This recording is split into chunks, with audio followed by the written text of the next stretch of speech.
अस्सलाम वालेकुम। Houston Texas से आपको खुशामदीद। आज मेरा इस शहर में चौथा दिन है। I been two different parts of the town और ये बहुत बड़ा शहर है। इसको देखने के लिए, इसको घूमने के लिए यू नीड डेज और परहैप्स मंथ्स।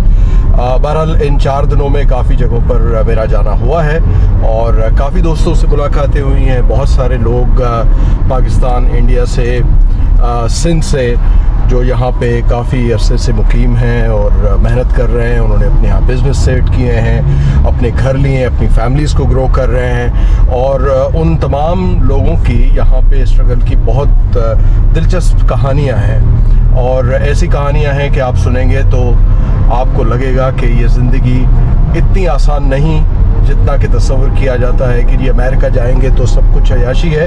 अयाशी तो है, बहरहाल इट्स अ रिच कंट्री, पर यह है कि इसमें इस्टेब्लिश होने के लिए आपको एक लंबी स्ट्रगल करनी पड़ती है।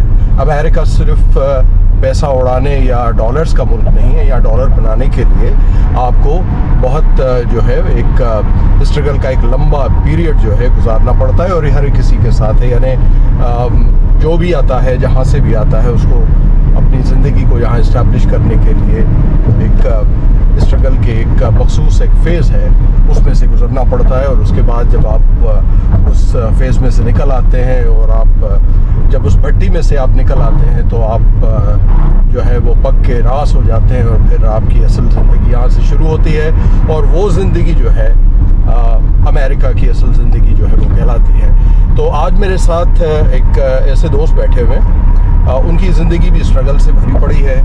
उन्होंने भी यहाँ आकर वो कहते हैं ना कि बड़े पापड़ बेले, बहरहाल हिम्मत नहीं हारी और ज़िंदगी में मेहनत करते रहे। मेहनत करते करते अब यहाँ पहुँच गए हैं कि आज मैं उनके लिए ये कह सकता हूँ कि उन्होंने अपनी ज़िंदगी को सफल कर लिया। यहाँ पे अपना कारोबार करते हैं, अपनी फैमिली को यहाँ इन्होंने ग्रो किया है और अपने बच्चों को अच्छी तालीम दे रहे हैं, अपनी प्रॉपर्टी भी है और ज़िंदगी बड़ी अच्छी। और बड़े सबसे अच्छी बात जो इनकी शख्सियत से रिलेटेड है वो ये है कि अपने बिज़ी स्केड्यूल के बावजूद ही इज़ वेरी फ्रेंडली।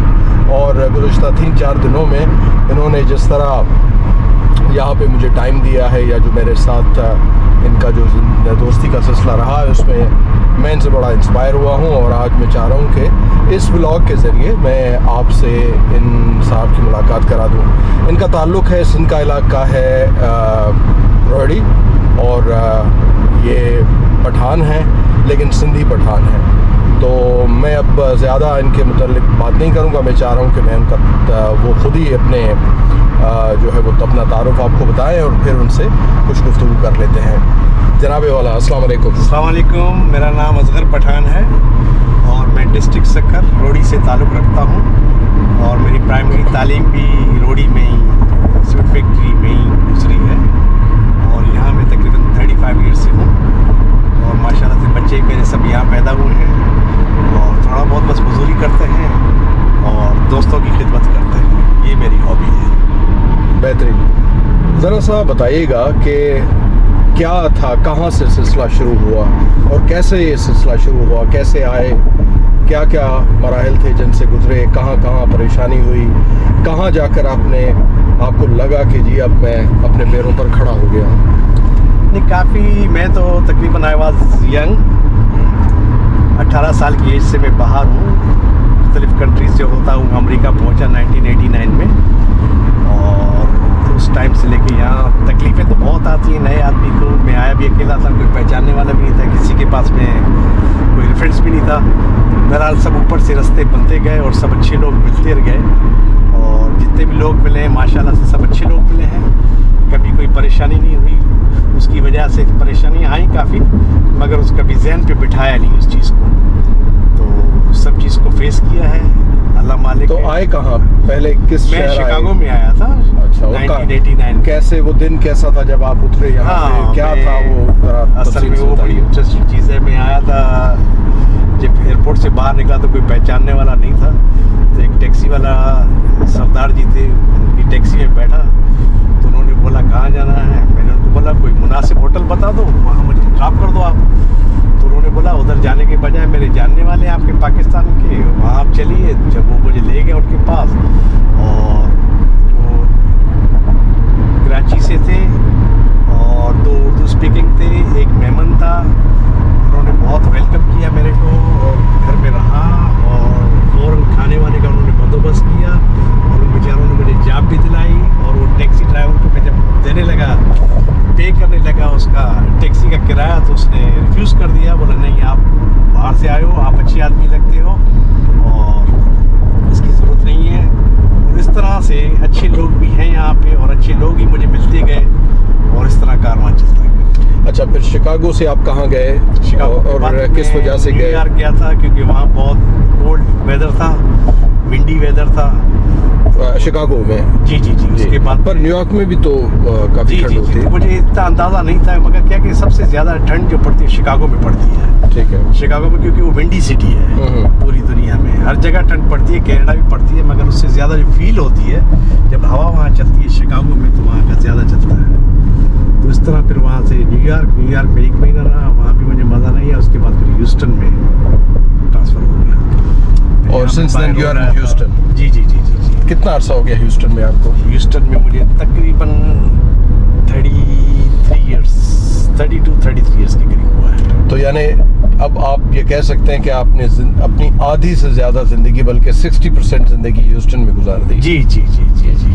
तो अब आपके क्या कारोबार हैं, किस तरह ज़िंदगी का सिलसिला है? मेहनत तो आपने की, आए ह्यूस्टन आए और जी, वो कारोबार तो सर बस यही, यहाँ मजदूरी है और तो कुछ है नहीं। मजदूरी यहाँ करते हैं, थोड़ा बहुत अपना कारोबार है, उस पर ये है कि घर का किचन वगैरह चलता है। ठीक है। और अल्लाह की मेहरबानी से थोड़ा बहुत प्रॉपर्टी का भी काम है, वहाँ से थोड़ा बहुत रेंट आता है, इस तरह घर का खर्चा निकल जाता है। शुक्र। आप जो सिंधी एसोसिएशन है नॉर्थ अमेरिका की, जी जी। उसके साथ भी एक लंबे अरसे से आप मुंसलिक हैं और अब बल्कि इस साल तो आप वाइस प्रेसिडेंट के कैंडिडेट में we wish you success.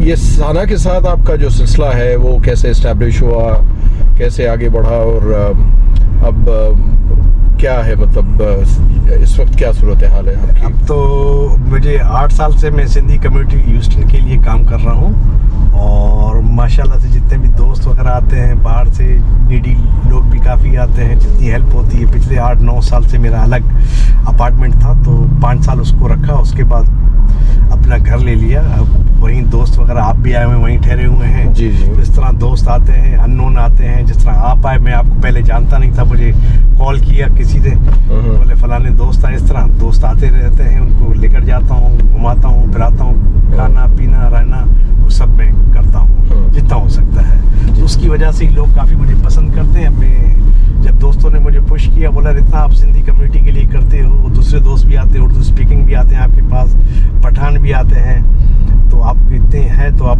Sindhi association of north America के लिए क्यों नहीं आप कैंडिडेट के लिए उठते? तो लास्ट ईयर में उठा था, फिर दूसरे दोस्त भी थे उसी सीट के लिए, तो हम दोनों एक ही सिटी ह्यूस्टन के थे। तो मैंने फिर बैकअप हो गया, मिला नहीं, पहले दोस्त आगे। तो इस दफ़ा उन लोगों ने मुझे सबने पुश किया, पर लास्ट ईयर तो आप नहीं उठे थे, मगर इस दफ़े आपको काम करना है और आपको सिंधी कम्युनिटी के लिए भी थोड़ी खिदमत करनी है। अच्छा, ये बताइएगा कि इस पूरे इन बरसों में ज़ाहिर है आपने बहुत सारे मसाइल का भी सामना किया होगा। बहुत सारे लोग हैं जो हमारे यहाँ बैठे, पाकिस्तान में, सिंध में बैठे हुए, उनको एक सवाल होता है कि आखिर हम एक अननोन जगह पर, एक स्ट्रेंजर जगह पे जाके तो कैसे अपने आप को इस्टेब्लिश कर सकते हैं? तो आप उनके लिए क्या है आपके पास उनके लिए मशवरा? सर, क्या करें वो, मतलब मसाइल तो हैं, ज़ाहिर है आपने भी फेस किए होंगे। जी जी जी। तो यहाँ मसले होंगे, सबसे पहले आएंगे तो ज़ाहिर है यहाँ किसी के रूममेट हो जाएंगे। उसके बाद कोई ना कोई, अगर पैसे हैं थोड़े बहुत, तो 5-6 हज़ार की गाड़ी उनको मिल जाएगी, ऊबर चलाएं, उस पर 4,000-3,000 डॉलर वो ईजीली टेक होम लेकर जा सकते हैं। और अगर वो नहीं है तो यहाँ स्टोर हैं, यहाँ 8 जॉब बहुत मिल जाती है। यहाँ जो स्टार्ट करते हैं $9-10 पर घंटे के हिसाब से देते हैं। तो इसी तरह जिस तरह मेरे पास लड़के काम कर रहे हैं इंडियन, तो they take home more than 3,500 month. तो इसी तरह बहुत इजी है, कोई इशू नहीं है यहाँ। अच्छा, काम करने वाले के लिए किसी भी स्टेट में चले जाएं, उसके लिए काम करना कोई मुश्किल नहीं है और पैसे कमाना कोई मुश्किल नहीं है। आप अपने अमेरिका के एक्सपीरियंसेस की रोशनी में अगर मैं आपसे पूछूं कि अमेरिका को आप चंद लाइंस में डिस्क्राइब करें, यहाँ की ज़िंदगी को डिस्क्राइब करें, तो आप क्या कहना चाहेंगे? सर यहाँ का बहुत ही इजी रहने का तरीका है, डिपेंड करता है, मगर उसके साथ आपको काम करना होगा। और विदिन 5 साल लगते हैं एक आदमी को यहाँ तैयार होने में। 5 साल में उसको ग्रीन कार्ड भी मिल जाएगा, वो 5 साल के अंदर अपना बिजनेस भी स्टार्ट कर लेगा।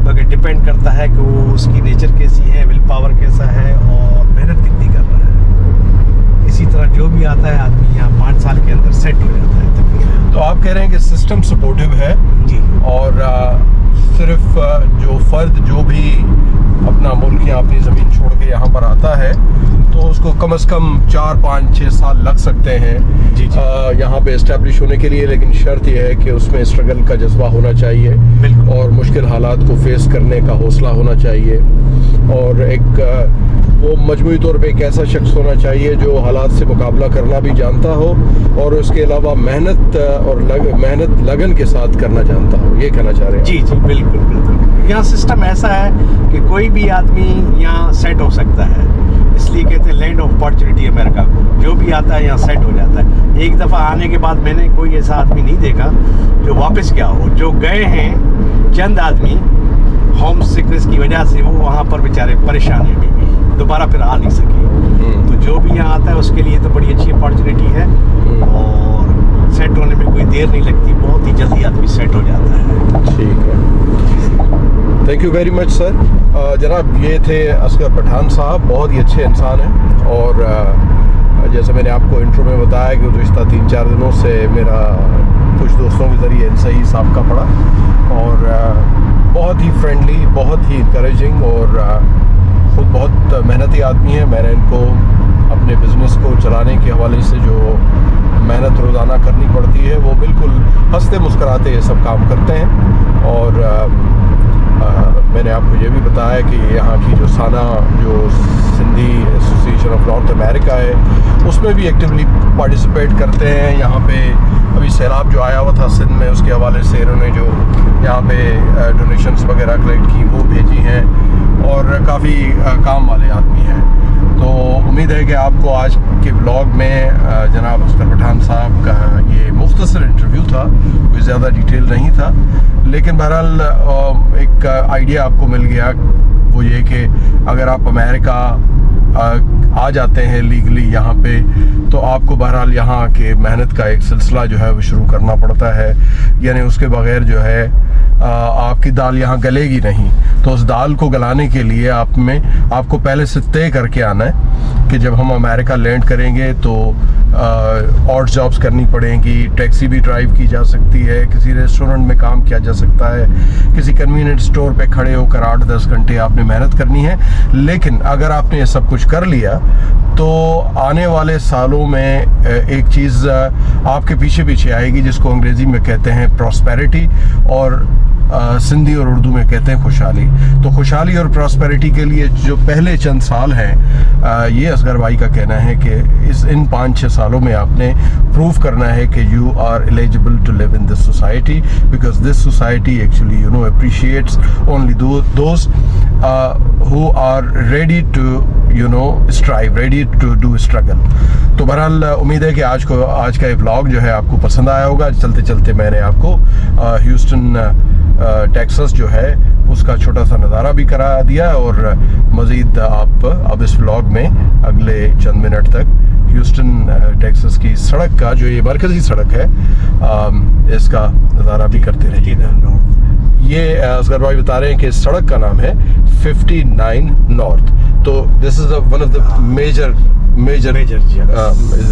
रोड, सीधा बॉर्डर पे जाके लगेगी, मैकलेन पे ख़त्म होगी। राइट। और ये डैलस और सैन एंटोनियो भी मैंने आते हुए देखा था कि कुछ बोर्ड्स लगे हुए थे जी जी कि यहाँ सड़कें, बाकी जो टेक्सास के जो शहर हैं बड़े, ऑस्टिन है, अपना डैलस है, इसी सड़क से कहीं से घूम फिर के आप वहाँ पहुँचेंगे।